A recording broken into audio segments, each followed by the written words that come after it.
Do you tell your clients the truth? I think once or twice when I know who the customer is, I tend to change styles.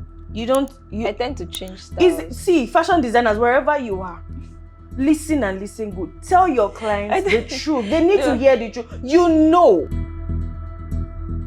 It's Hustle Chronicles, and I'm here with an amazing guest. You know how we do it on the show now. Let's get to meet our guest on a playground.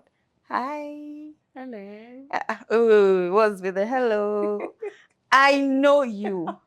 We know ourselves. People know you. People, if you know this, my guest, let me know. Let me know. I came on the show to be a bit I want to be very official.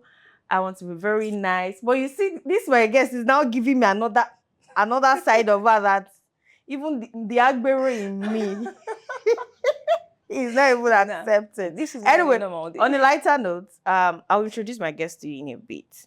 But then, hi, how you doing? I'm fine, thank you. Thank you for coming to the show. This is Hustle Chronicles. What's your Hustle? I'm a fashion designer. Say it like you mean it. I'm a fashion designer. A bespoke at that. Okay. Fashion designer, ma. Please, usually on the set of Hustle Chronicles, you know how we do it. There's always something in this. I brought a fruit basket for you. I brought a cup of coffee for you. I wanted to say copy because one of my videographers just, oh my God, this is a bad influence. I brought you a basket of fruits.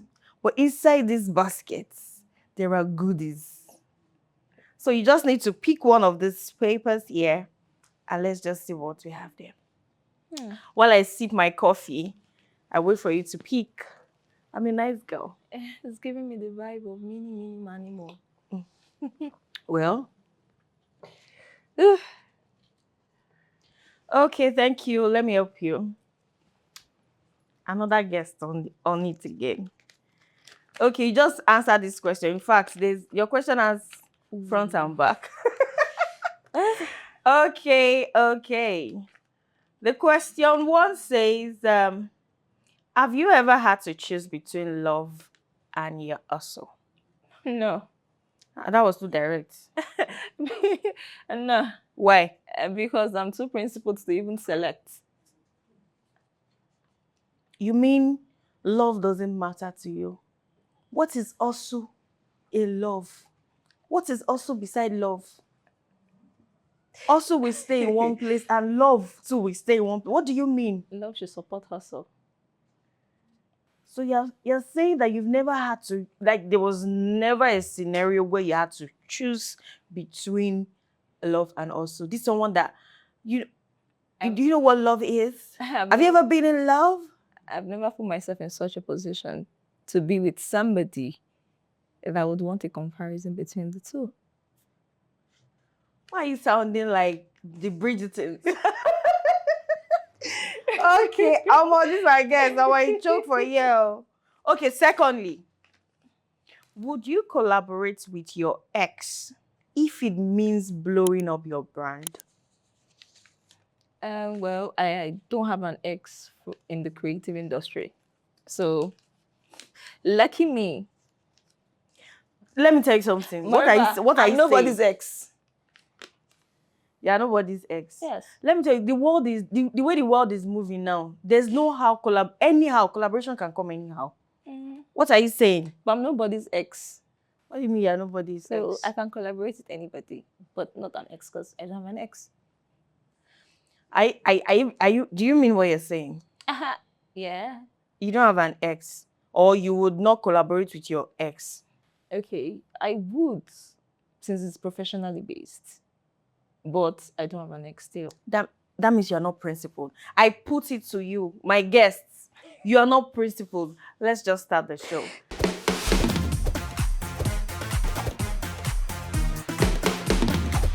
Hey hustlers, hey visionaries, is another fire episode of Hustle Chronicle. And today on the show, oh God, my guest today, she's amazing. She doesn't only stitch clothes. Yeah. There are people, there are tailors, there are fashion designers, there are, I don't know, in fact, for lack of the better word to use, she's a proud founder.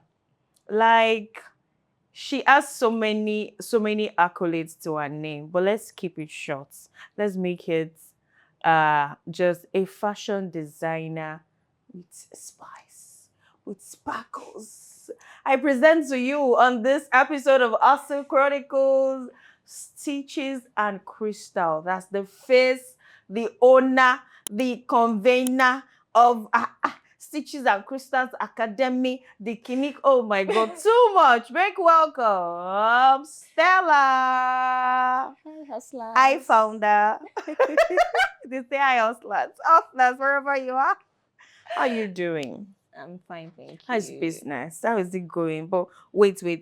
Like, you are so many things. A bespoke fashion designer. I see your works and I'm like, is it the same person I see on irregular? Wait, why is it that?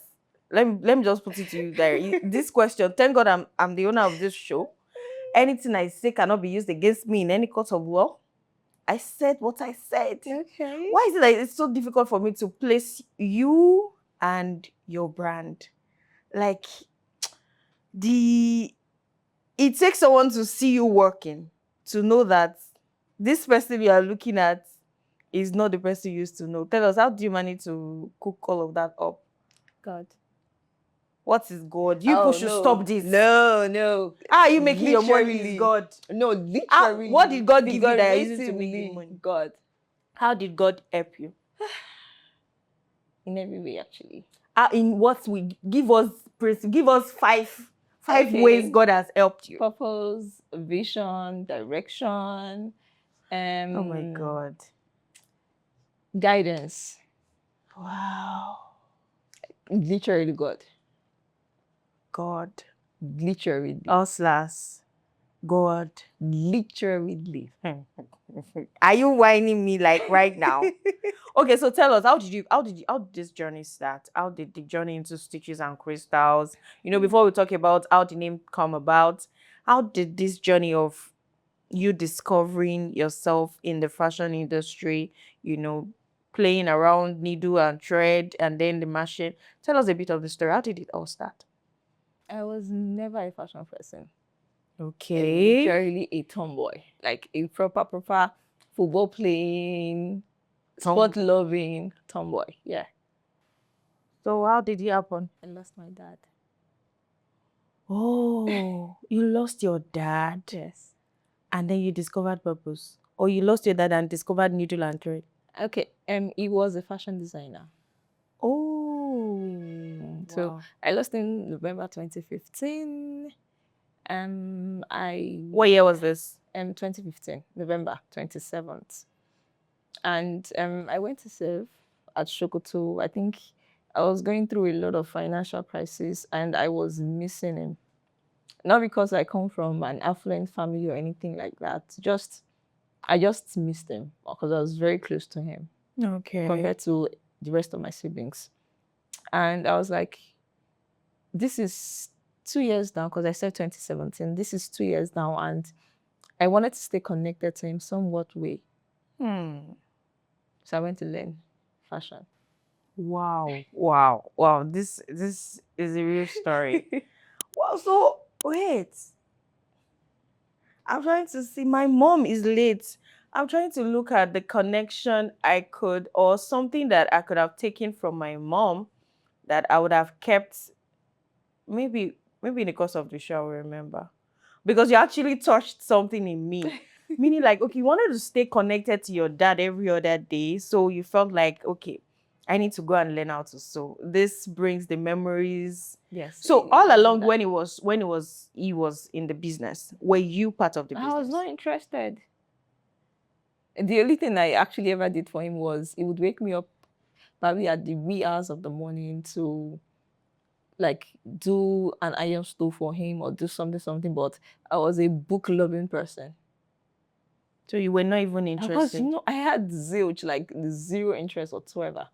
Wow. Okay, so who actually influenced? Yeah, your dad influenced you away, and then so who are the people? The design style. I don't know. I want to believe your dad was into men's clothing. He was into general fashion. He does. Okay, he used to sew curtains out of Shudi. He worked with Julius Berger at a point. He dabbled into female apparel. He dabbled into male apparel. It was literally, the old masters of back then, where fashion to them is not just this specific aspect of it. They can literally touch and do everything. So that was my dad. Okay, so at at the point where you had to go train yourself, so did you really you wanted to carve a niche for yourself in a type of way, or where did you learn the all round way, or you picked a particular niche? Okay, I started with freehand. It was during NYC Shokoto. Which one was freehand, please? Okay, You are going okay. to do a bit of education here because, sorry, if you don't know, our guest as an academy, it's a fashion school. Yeah, let me put it that way. I guess that's a fashion school that she teaches people. They do a lot of pattern drafting. Yeah, these are the people that when you want to sew in their office, they will first use paper and biro to sketch. To think I had a background in this fashion thing.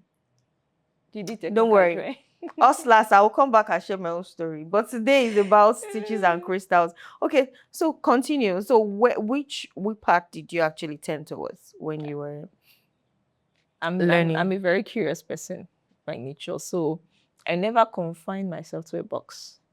As I said, I really wanted to like just learn this to stay connected to him. So it wasn't about being a bespoke person or a ready-to-wear person or doing haute couture. I just wanted to do something he loved doing before he died. Okay, so now let's now talk about you when you now got established. Mm?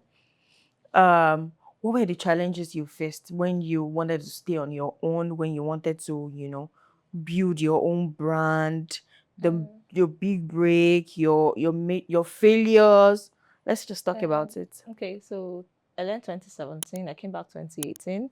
I took a leap year, like a break year, because I am a weird person actually. I have very, very weird thought processes. So I was like, Okay. I've done the daughter thing, I've done the school thing. I just needed a break. And I was still hurting from losing my dad. You get, He's looking as if you're the only one that was grieving your dad in your I family. know. So I refused this death. Oh, oh. When you emotionally detach yourself from a situation happening, I refused this death. Sorry, next month to make it 10 years. So Please do not cry here. We don't have tissue.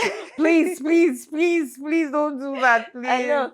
I lost my mom too, and I'm trying to hold. I'm sorry. It's Trying just to fashion to hold me is my on. dad. So it's just it circles around him. So I refused to like do a lot of the things where everybody does. So I took a leap year. I was just traveling. You get. Okay. I was not interested in creating a career path or anything. Then 2018, I registered my business, but I did not start. 2019, I said, let me see if I can actually do the career thing. I shall apply it. It was not me. It was no way me. Okay, so at that point when you knew you wanted to start a business. brand, you registered the business. So what was like you knew that there were things you need to put in place. How did it all start, that we can look back now and trace the success story to something? How did it all start? I was saving my alawi. Okay. I don't have a offer. How much were you collecting? I think, was it not 19.8 or something? 19.8, yeah. So it was Shokoto. Shokoto is relatively cheap and surprisingly, compared to what everybody says about the note and all that, I had a very, very awesome experience, except one scenario when I was traveling and all that. But Shokoto is a very, very inexpensive place and I was able to save. I had a roommate and all that. So whatever I was getting as stipends, I already paid off the NYC lady teaching. Okay. And so I was able to save. And coming back to Lagos, I knew I had nowhere to stay. So I got an apartment, a mini flat. I was like, okay, I'll just stay in the room. I used the parlor to do a business and all that. As I said, I could not look forward to a cousin, a sister, a sibling, or whatsoever. So it was just me and God. Hmm. There you get. So my family actually see me as a very soft person. Really? So what They do. challenge? What were the challenges you actually faced the moment you started the Everything. building your brand? Everything. Like literally everything from not having enough to not having anything to living a moment at a time. Hmm. You get. And there was a time I was very suicidal. Wow. Why? What led to that? I hear a lot of these things, even from not. I don't think of. Yes, some fall into depression, but you know, the suicidal thought thing. Oh no. Like, Okay, so I don't want to say I'm a lone wolf, but I come from a family where you're like eight kids, so everybody had. We were not taught to be dependent on anybody. So it was like, if you have, my daddy said this thing, if it is Gary and palm kernel you have in the house to drink it with joy. Don't look at your neighbor's rice. And every one of my but if my siblings, neighbor give me, I can collect. now if they give you, is a different power. It's a different thing entirely. I can but- position myself in No. the way they will give. Oh, me. you must not do that. My daddy had a special kuboko hung somewhere. Okay, what if they are cooking and I'm like, No. the aroma of this thing is. So I'm not begging. my dad is an unconventional person too. He believed in God, but he was never a fan of any church. Okay. You get. My mom was a deeper lifer. So deeper life, they tell you no TV things, right? If my dad sees you, okay, he's seeing his children peeping at somebody's window to watch TV, he will make sure he goes the extreme way to get it. get the TV. Hmm. So he made sure that we were not relying like So on you all anybody. were 8. We were 8, yes. One mother. One mother, one father. I think we were like 10. Oh, that's a lot. It's an Igbo family. Oh. And Oh, he was looking for boys. So did he see? Yeah, the first and the last. Okay, so when he did the first as a boy Yeah, and the second as a girl, he himself came from a family where I think he had more sisters and he was just the only guy. oh God. Sorry Yes. to digress. I was just like, 8 is a lot. If you see my mom, she's slimmer than I am and she has a very beautiful body. Like, her tummy is so flat. You don't know she has given birth to that number of kids. Don't throw shades. No. Don't throw shades. No, I'm even no shade will be tolerated on this show. I'm sorry. It's just Let's go back to why we are here. Let's go back to why we are here. Okay, so you were saying that you probably you had your own fair share of everything. yes, I did. Finances. Like, okay, so how did your big break happen? I'm so interested in that story. Like, how did you get your big break? Would I say I've gotten it? Oh, you still haven't gotten your big break? Okay, I think I'm still working on it. Okay, maybe I should rephrase that question. If it isn't a big break, okay, when did you get a major client that actually it gave you more like a run for your money, gave you like you were able to breathe, a bit of okay, I think I'm getting there. Yeah, I may not be there yet, but you were closer than you were yesterday. Okay. So how did you get that your first, let's say first miracle? Yeah. Every step has been a miracle. Oh my God. I don't like guests. Like, No, I am very see. A lot of people don't know my story. One of the reasons why I accepted this interview was because people have this wrong perception about me. Like they feel like probably it was just an easy breezy little thing, and most of the things or probably you had someone bankrolling yes, you. most of the things I'm saying right now, like even my family members don't know it. I'm someone where I can absorb a lot of people's issues, and I tend not to exert or say mine, not to make anybody feel burdened or anything like that. So I tend to keep to myself. A lone ranger. None. I feel like everybody has a lot of things they're going through. You get, so I would not want to put you out or inconvenience you if it is not something that you're doing freely of your own. back to my question. How did It has the not biggest miracle the biggest miracle, okay, since you was started your okay. brand? I wanted an upgrade. You get, I think there was a time I was feeling stagnant, where I think one of those rare moments where the devil tries to come to you and tell you you're stagnant. You graduated 2016. See where your mates are. And Yeah. your mates are driving Your mates are getting married. Your mates are doing this at any stable incomes. And you're moving from a mini flat to a self-con. Oh, So that I you need to can drink to that. so that you can be able to afford to pay the shop rent while And also doing your upgrades. You get, so it's a situation where I was like, okay, I needed an upgrade. And I did not go the conventional way about it. okay. So, most people tell you, okay, go from freehand to pattern drafting and all that. And they're going for beginners, intermediate, or like just an advanced class. I broke it down into pieces. I went for Tomboy embroidery. Okay, which one is that? I know it's not a very, very like popular niche. Okay. It's where you can actually make your fabric, make your appliques from scratch. Wow. You don't need to like look at it based on markets, whatever is popular in the market and all that. Then I went for corsetry. Then I went for my intermediate and advanced classes. Okay. But before that process, I could not afford it. Hence why I was suicidal and I was thinking, where I want to see help from. Luckily for us, okay, I think you're not married into our church back then. It got to a point that our general overseer, Dr. K, came and he had a word of like prophecy, and I think he called me out to my thoughts, and there was a specific message from God, like, why are you worrying? Have I ever failed you? Come on. Come on. Rema. Like it was that moment, and another situation where it was like, okay, this is for me. So each also our struggle I'd gone through was not really it. Was we went for a women prayer conference with Pastor Tams, and I was like, God, if fashion design is your purpose, show me. So it's like literally give me a visual confirmation that this is the like path this you is want for me to you get. So okay. I think it was that Foursquare camp. It was a women's I think 4-day program or something in Foursquare camp in Kemo. That whatever else I've gone through is just the devil whining itself. You get. So for me, my big, or what people assume is my big break, is maybe me moving from the self-con in less than 2 years to the 2-bedroom I'm using. But then, and I'm like, it was just maybe like a word of advice from somebody I know, because, okay, I have a best friend. He keeps his money with me. You get. So somebody was like, use this person money, work for yourself. Hey. Hi. Sure, you so know you that? didn't use it?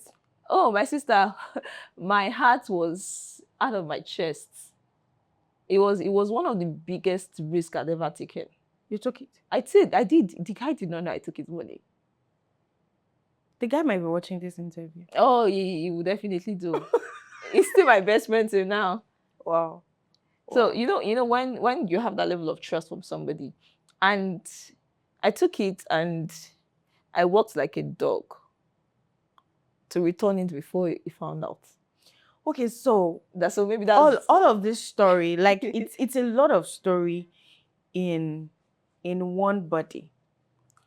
So I was expecting the okay, let me just ask, how did the academy school fashion school thing happen? Isn't that another big break?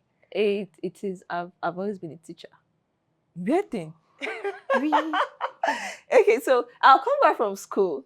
You get, when everybody, I grew up. Did you do any 9 to 5 as a teacher? Probably when you were trying to. No, I did. Oh, that's a backstory. Even before then, as a little child coming back from school, I'd always gather around the compound children and I'm teaching them. So instead of me going, as I said, I love books. So instead of me going out to play, I would gather around everybody. We'd always have a Christmas party where I'll do report cards for the compound children. I'll tell the parents to bring stuffs together. Let's throw a party. So even if everybody's making rice, we are doing a general rice for compound party. So I've always taught as a little child. So then leaving the university, I still taught. Okay. You get, and what did you study in school? Sorry. Agriculture and resource economics. Okay, so safe to say, if you hadn't told the line of fashion, you would have been Oh, I would have been an agri business owner. Uh, I don't think at any point in my time I have ever wanted to work for somebody. Oh, you've always had the independent Yes, mentality. yes. I've And always do you think do guys see this as a threat? Probably because trying to put all of this together. I've had somebody tell me once that the way you love your business, are you sure you would You'll be submissive no, and not even the submission part. I'm not even headstrong. Are you sure you'd be able to handle the home? Like it's like a this or that scenario where they want you to leave what you're doing, or they expect that okay, you'd leave one for the other, or one will take priority over the other. over the other. There's a case of where one is watering something, like they want to water it to grow, and where another person is trying to like suppress or subdue to put you into another box. She gets. I think I guess. that's like just the only. You still haven't told me how you started the fashion school. And I still have a I lot of told you I moved to a bigger place, and I needed to be able to complement my rents, because it was the biggest risk of my life.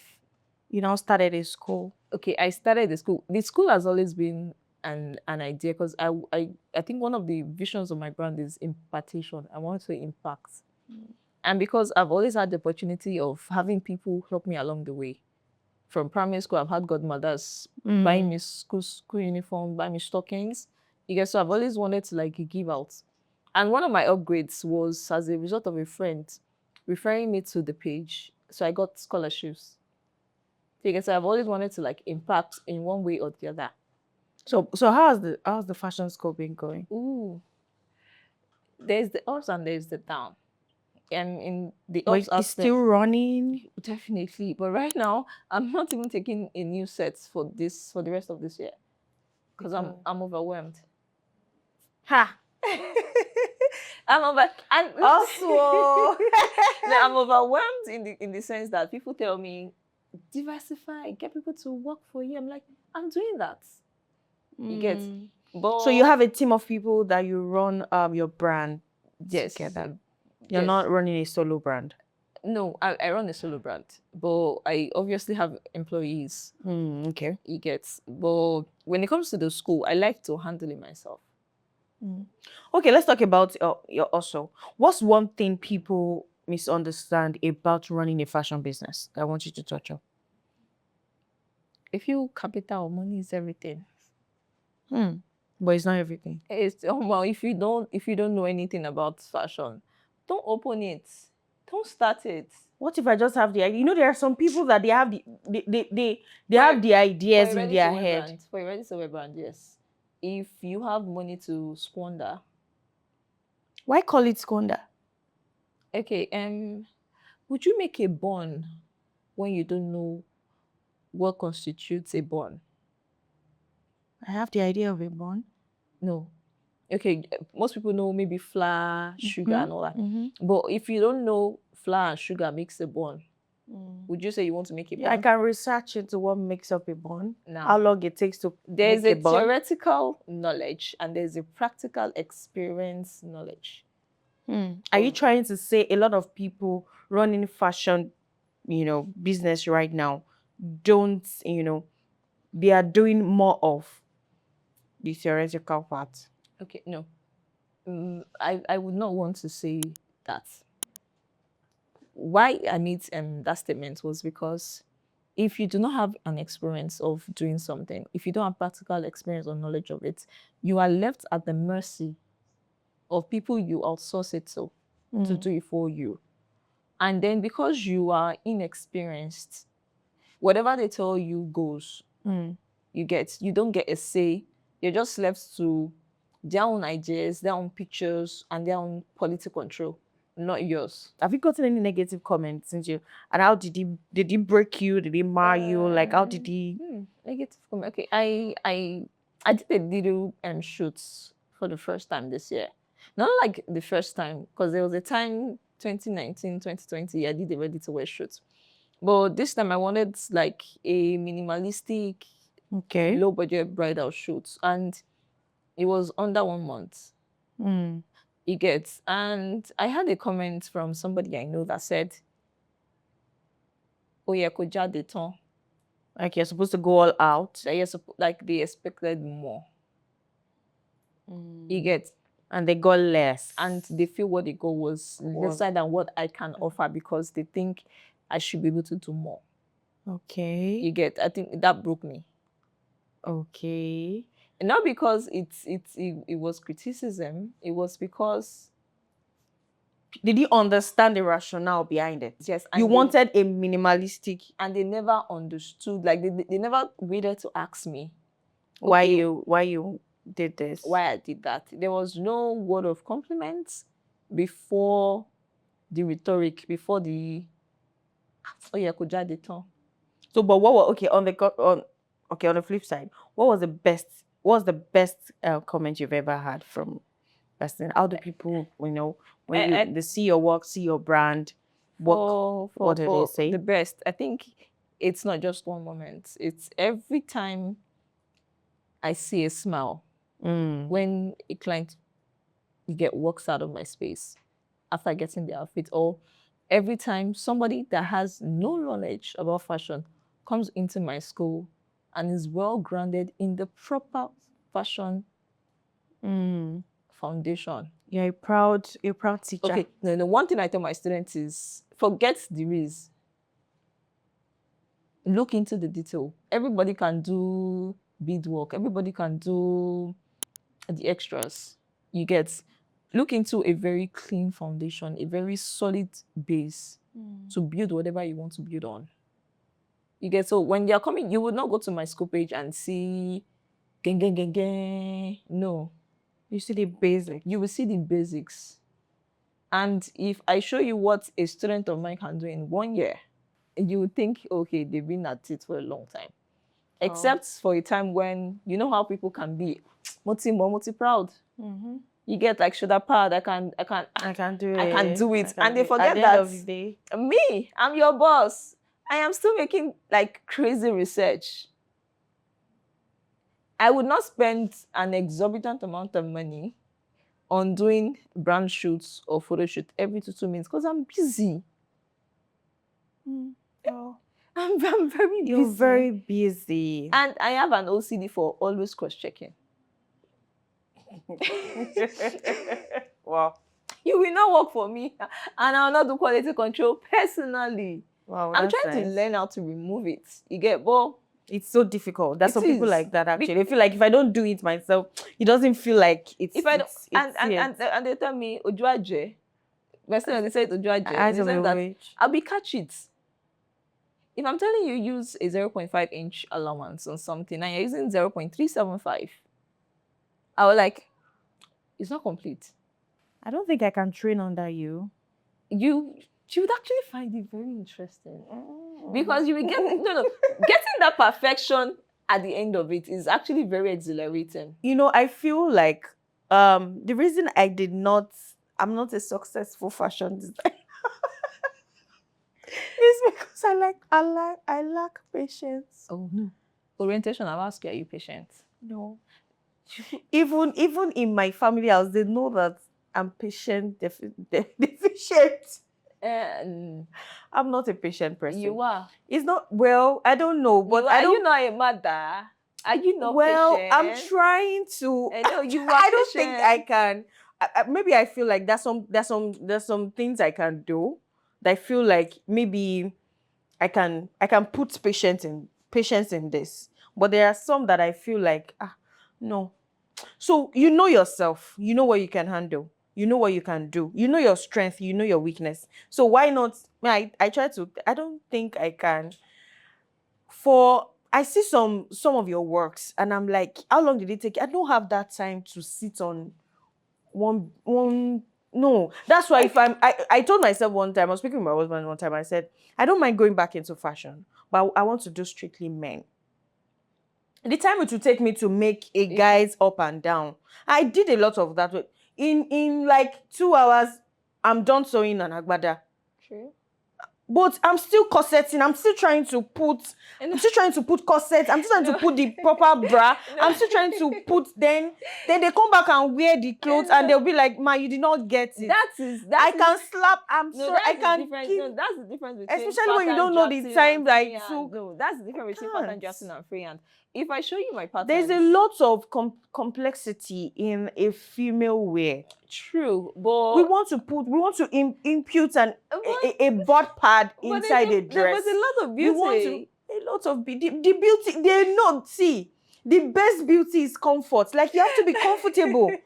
But now, look at, the world of social media is there now. You wear corset and you are like this. No, okay, now that is, no, there are corsets you would wear.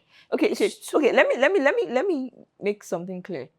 Corset was made for structure, posture. Okay, man, so please, as a fashion It's not designer just that you are, aesthetics. how do we see? There are sometimes I make that fashion errors too. Sometimes the way I look at myself, I picture myself in the mirror. I'm like, wow, see an hourglass, about now they call them, and then I feel like, this dress will fit me, and then I pick it. And there's some fashion designer. I like a fashion designer that tells the truth. I don't know if you tell the truth. Do you tell your clients the truth? I think once or twice when I know who the customer is, I tend to change styles. I tend to change styles. See, fashion designers, wherever you are, listen and listen good. Tell your clients the truth. They need to hear the truth. You know that if you make this clothes for me, now you see a lot of what I ordered versus what I got, because now I didn't order the shape with it. No. Okay. Then you make the clothes for me and I'm looking like something I cannot explain. Okay, so there's a scenario where when you see our body type, you can educate us. You can tell us, Ma, you have a bit of mama's pouch. You have a bit of, flabby arms. This will not go, but you will collect the money. You make us pay the money. So there are some, at the end of the clothes, you now so boo boo for us. There are sometimes when I will tell the clients, okay, this is what you want, and I see the client is adamant a bit about it. I tell them, okay, let's impute a fox hip. You get listen. So again, sorry, so that you answer everything together. Again, why are you misleading the public? Okay. You all year fashion designers. All year fashion. Okay. Why do I doubt that? I think the Victorian era and all that, where they had the very tiny waist and the big shoulders. Fashion is aesthetics at times. And then they go to parties. You see all our beautiful sisters in parties looking all beautiful. And they go home with the brothers and they be like, they start pulling everything up. And then you be like, you can never make it. Okay, no. No. See, as regards corsets. Yes. It's not only corset, though. You do a lot of manipulation in people's clothes. Corset is the trending one. Corset is what everybody feels fashion is right now in Nigeria. Everybody feels corset is the only thing fashion entails. Okay, not everybody, I'm sorry to say. Yeah, because we are fashion followers. Okay, whenever I tell my clients, okay, is it corset you want? I say, no, I can't wear corset. I have big bust. I'm like, no. If I structure your clothes, it will be corseted and you will be comfortable. How long does it really take you to complete? Oh, I don't take any. I don't do express jobs. Okay, like a month. Like if I need yes. Why? And no, a month because you're not my only paying client. No. Even if I'm going to pay double. Oh, I don't do express. You see, fashion designers are proud. No, why I don't? It's just a personal principle thing. You should be able to take their exceptions. I want to analyze your. I don't want. I'm not interested in your money. Okay. If you go through my page right now, you would see I don't do a lot of trends. I'm not interested in your trends. Oh. I don't. I told my student that I've not started chasing money. I don't think the duration for this episode of Hustle Chronicle with Stitches and Crystals would end. We might have to do a part 2 because I have a lot of questions for you fashion designers, but we need to wrap up the show now. Okay, so what's next for Stitches and Crystals? What should we look? What should your clients, what should everybody, your fan base, everybody, what should they watch out for? They should watch out for what God is going to do. this my guess is too much. Oh no. Everybody's just a Okay, God baby, okay, no, no, no. Jesus baby. Outside, people do not even know how much of a God baby I am because I'm more of the. It's just me and God. It's my experience with God. It's me that know what God does for me. It's nobody's So business. it's nobody's business. So whatever perception you have about me outside is your business. But this, my brand, is God. Literally, whatever He wants to do, He should do. Wow, thank you so much for coming on the show. I must say that Thank you for I had an inviting amazing me. time with you. I still wish to go on and on and on and on, but this is it's going to extend so much. But I don't mind having you again to touch on those places we didn't touch on. But thank you so much for showing up. I really appreciate it. You're welcome. So keep hustling, keep sharing your story, because we know that, like you said, you have not even started chasing money. I've not started chasing money. Oh, Jim. I've not. When I My start guest has chasing not money, started people chasing would money. And me, know. I am here chasing money. All right, visionaries, hustlers, from cotton table, stitching with needle and thread. Here comes the founder of a beautiful fashion called Stitches and Crystals. You've heard her story. She has poured out her mind. She has said how it is. And believe me, we are not even done with everything we're supposed to talk about. But if this episode actually blessed you, if this episode actually, sparked something in you, that's something for you to go and chase what you love. Go and chase what you love. Go and chase what you love. I say that again because it is very important. Thank you so much for tuning in. Thank you so much for joining. We are here. We always come in here with the real stories, real hustle. See you again on the next one. My name is the Fumulayo Kumolu. Bye. My guys, say bye now. Bye.